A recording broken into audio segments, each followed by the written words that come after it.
Bonjour, donc nous sommes toujours au Week-end de la Liberté, toujours au Cercle Bastia, toujours les invités de Patrick Casanov qui organise toujours merveilleusement cette manifestation. Alors là, je suis avec quelqu'un qui est intellectuellement très très important dans le monde libéral, qui est Jacques Garello, donc qui est professeur agrégé, qui a exercé à Aix-en-Provence, c'est cela? Oui, tout à fait. Qui a fait partie de toute la mouvance libérale française avec Pascal Salin, je suppose Philippe Nemo, enfin voilà. Oui. Donc nous sommes là au cœur de la mécanique intellectuelle du libéralisme. Alors je suis évidemment un peu, pour moi c'est très délicat de vous interviewer, parce que je suis très loin de votre érudition. On va essayer de faire avec. Alors, donc, vous êtes déjà intervenu dans le colloque et vous avez parlé de quelque chose qui m'a beaucoup intéressé parce que je n'avais pas vu ça comme ça. Vous avez envisagé l'Europe sous deux aspects. L'aspect qui nous repousse actuellement et qui repousse la grande majorité des Français, alors qu'en même temps on a l'impression que ça serait bien. Donc vous avez dit l'Europe au départ, en fait, c'était une association libre, libérale, ouverte, qui avait pour objectif de casser les frontières, d'ouvrir la liberté, d'empêcher les guerres. Et petit à petit, cette Europe s'est fait dévorer par son administration. Elle est devenue bureaucratique et aujourd'hui, elle est tout l'inverse de sa naissance. Elle est castratrice, elle est dite règlement sur règlement, elle se mêle de choses qu'on ne lui demande pas. Et elle est devenue étouffante, d'où cette espèce de refus de la population, de cette sensation d'angoisse. Alors ma question c'est, est-ce que comment imaginez-vous cette mutation est arrivée par où? Est-ce que qui a fait que tout d'un coup la bureaucratie a pris le pouvoir? Qu'est-ce qui s'est passé? C'est très simple, c'est le socialisme. La réponse elle est claire. J'ai cité Margaret Thatcher qui s'opposait à l'Europe intégrée, au pouvoir de Bruxelles, en disant j'ai chassé l'État de l'Angleterre, je ne veux pas le retrouver à Bruxelles. Eh bien, il y a beaucoup de gens qui pensaient, notamment les socialistes français, Jacques Delors, pourquoi ne pas le nommer, et il y a beaucoup de gens qui pensaient que l'étatisme, le socialisme au niveau national, c'était terminé, parce qu'il était menacé notamment par la concurrence et le libre-échange, et qu'il fallait passer à un étatisme à un niveau supérieur, plus élargi. Autrement dit, on crée l'État européen parce qu'on ne maîtrise plus l'État national. Oui, et que voilà, le destin du socialisme est d'être universel. Alors, votre présentation laisse penser, à juste titre d'ailleurs, qu'il y a eu un développement de l'administration, de la bureaucratie, etc. Mais tous ces fonctionnaires européens, tous ces lobbyistes européens ne sont pas venus là par hasard.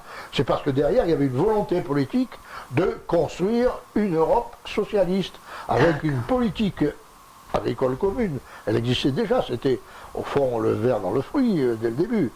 C'était l'idée que l'agriculture doit être soustraite aux lois du marché.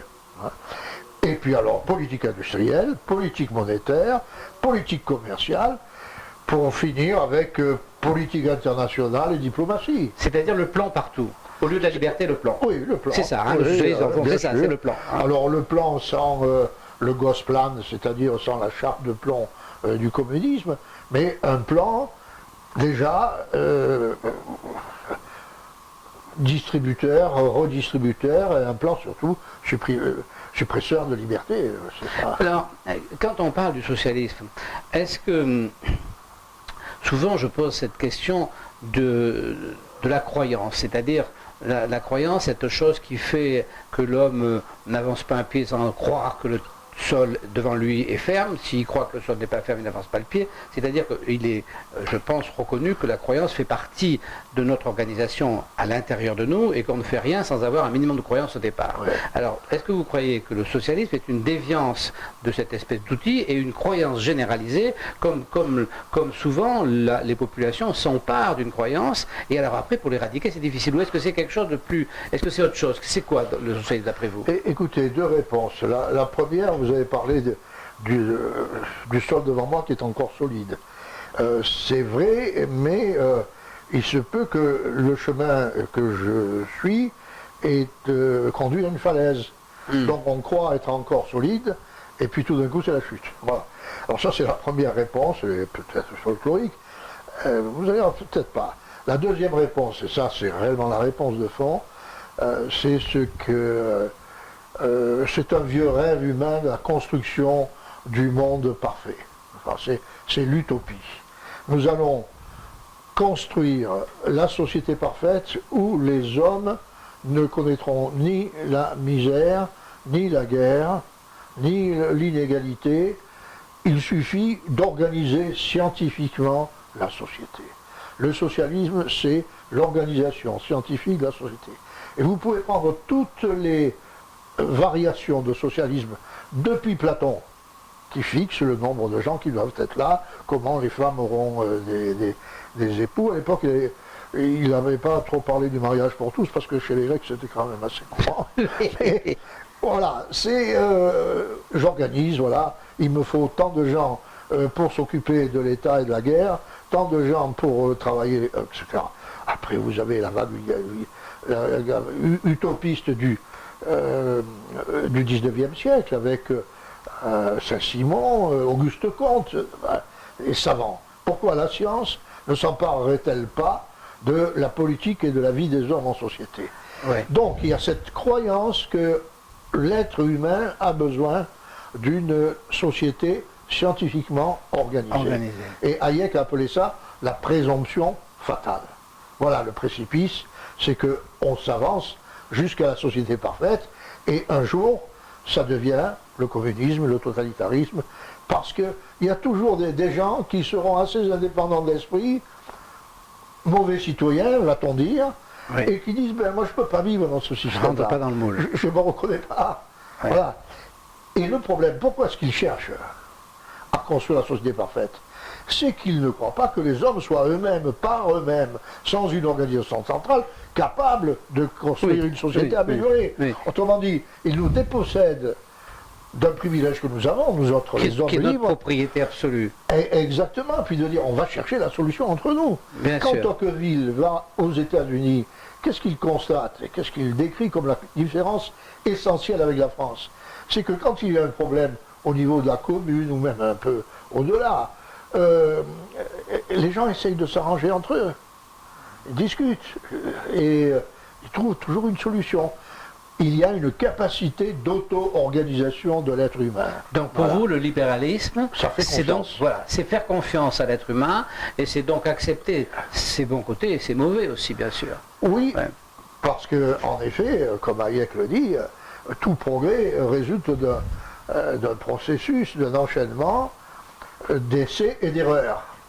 Alors il faut, en quoi il faut la liberté aussi, parce que si la liberté et si la dignité de l'être humain sont des objectifs très lointains, les voies, les chemins qui y conduisent, ils ne sont pas complètement décidés.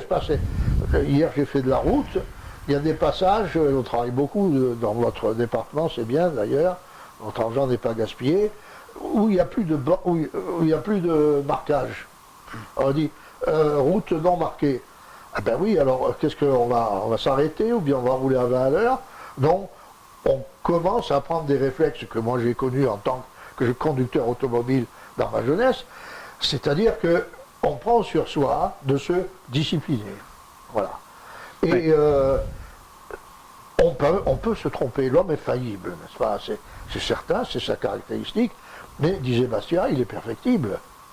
Parce qu'il sait tirer les leçons de ses erreurs pour changer la direction. Alors, il est donc, si je vous suis, on fait confiance effectivement à l'homme, mais on fait confiance à l'homme avec les avantages et les inconvénients que ça représente. Ça suppose quand même qu'il y ait une éducation. Oui, bien sûr. Parce qu'il faut quand même qu'on ait la comparaison. Vous nous avez dit hier que votre grand-père était arrivé d'Italie, qu'il avait travaillé énormément, et que vous en avez tiré la conséquence qu'on n'a rien sans rien. Ouais. Mais quand on a 5 millions de fonctionnaires qui ont des enfants qui comprennent bien qu'on peut tirer tout sans rien, ferme, Oui. et ils ne sont pas aptes à se mettre à bosser comme un boulanger italien qui se dit je veux ma place dans cette société. Tout à fait. Eh tout oui, à fait. donc quand même, voilà, donc c'est là que c'est compliqué, quoi. Ah, le problème de l'éducation est en effet le problème de l'avenir en France. Alors, est-ce que vous pensez que les libéraux, qui sont une minorité, pourraient avoir... Est-ce que les libéraux, par exemple, pourraient être un peu comme les huguenots? Moi, je me dis, avec ma très légère connaissance de l'histoire et du monde, c'est un bon exemple. je me pose la question, je me dis, à un moment donné, l'Église catholique a été vraiment abusive dans ses pouvoirs et dans ses détails La ridicules. révocation des 19 ans, ça, disons Et les là-dessus, choses des gens 110 000 qui ne renient pas le christianisme deviennent protestants. Ouais, Ils ne renient ouais. pas le christianisme pour Ils s'en autant. vont de France, surtout. Et ils s'en vont. Oui. Et ils sont chassés. Et ils vont faire la prospérité partout où ils passent. Voilà. Ben oui. Et alors, est-ce que vous pensez que nous, libéraux, on est comme ça chassés de ce pays qui est devenu effectivement tatillon, exactement comme inquisiteur?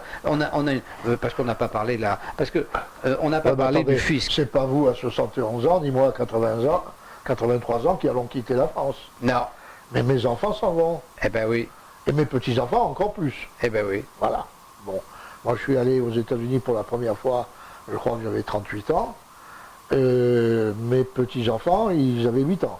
Oui, voilà, pareil Voilà. pour moi. Donc et puis ils sont retournés. Bien sûr. Et donc ils ont pu faire la comparaison. Bien Alors, sûr. ça, heureusement qu'une partie de la jeunesse est ouverte. Elle sait ce qui se passe à l'étranger. Elle ne retient pas nécessairement ce qu'il y a de mieux, d'ailleurs. Mais parle souvent une deuxième langue, en particulier l'anglais. Et alors, le problème, c'est que ça concerne une minorité de jeunes et d'enfants. Eh oui. Les autres sont sacrifiés et ils sont préparés, conditionnés pour être des fils, petits-fils de fonctionnaires ou d'allocataires. Parce que la fonction publique est une des formes nombreuses du privilège. Bon. Oui, d'accord. Alors, que je touche l'allocation parce que j'ai pas d'argent ou parce que je suis fonctionnaire, de toute façon vous êtes un allocataire. C'est bien le problème de la France, c'est la tyrannie du statu quo, l'expression est de Friedman. Il y a trop de gens en France qui dépendent directement ou indirectement de l'État. Il y a les fonctionnaires, il y a les salariés des entreprises publiques, il y en a encore pas mal. Il y a les salariés et les entrepreneurs qui vivent des marchés publics. Complètement. Il y a ceux qui dépendent du contrôle de l'URSSAF, du contrôle fiscal, du contrôle syndical, l'inspecteur du travail. Ça fait Quand plus- on parle plus de de Français sur deux. parle de la concurrence, par exemple, qui est un élément essentiel du libéralisme pour l'équilibre de la société, quand on parle de la concurrence, moi je peux vous dire, parce que là c'est mon métier, les plus actifs à empêcher la concurrence, ce sont les commerçants. Ce sont eux. Hein. Donc si vous voulez, Oui, mais ce enfin, sont si- à la fois eux qui devraient être libéraux. Oui, mais si leur pétition était nulle, c'est-à-dire ne débouchait jamais, qu'aucun homme politique ne leur donne raison en leur disant mais vous êtes des commerçants, vous avez par priorité des devoirs vis-à-vis de votre clientèle Bien sûr. et non pas vis-à-vis de votre portefeuille, où votre portefeuille ne peut se gonfler que si vous servez mieux les consommateurs, c'est-à-dire à meilleur prix, ça se passerait très bien. Mais- Mais le problème, c'est que les hommes politiques, comme ils veulent être élus, les commerçants, mais ils ont raison. Oui, Là, parce que le commerçant est un relais d'opinion. le village qui perd sa mercière, qui va acheter des boutons, qui tricote.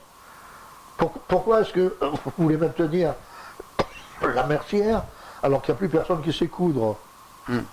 Alors, je ne sais pas si c'est un progrès ou une régression, mais c'est un fait. Absolument. Alors moi, je me suis battu avec mon vieil ami Jean-Pierre Raffarin quand il a créé les premières lois pour bloquer la création des grandes surfaces. Bien sûr.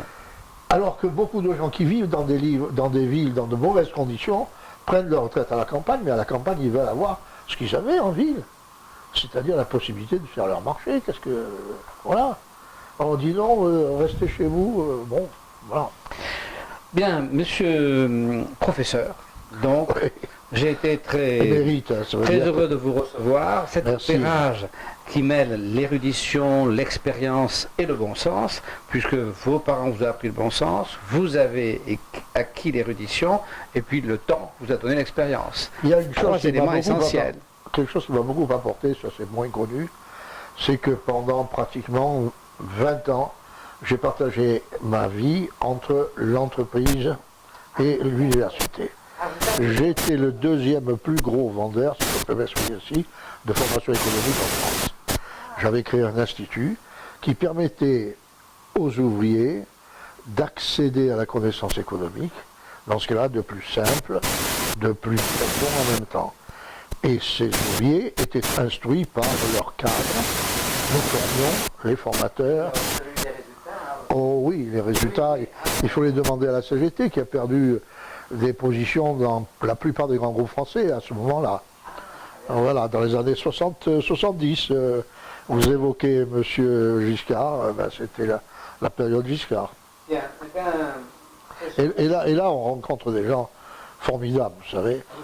Et on s'aperçoit que les Français sont fondamentalement libéraux, très attachés à leur propriété, très attachés au mérite et au travail. Ben, c'est ça le libéralisme. Moi, je prends un exemple, par exemple, une ville que je connais bien, où je travaille, La Rochelle. La Rochelle est une ville libérale de droite. Les Rochers sont des gens très actifs, très entreprenants. Ils tiennent ça depuis fort longtemps. Et puis, bon, des élus de gauche, systématiquement, Oui, oui. qui s'engueulent d'ailleurs. Oui, mais c'est pas les pires. Non, c'est pas les pires que faut être.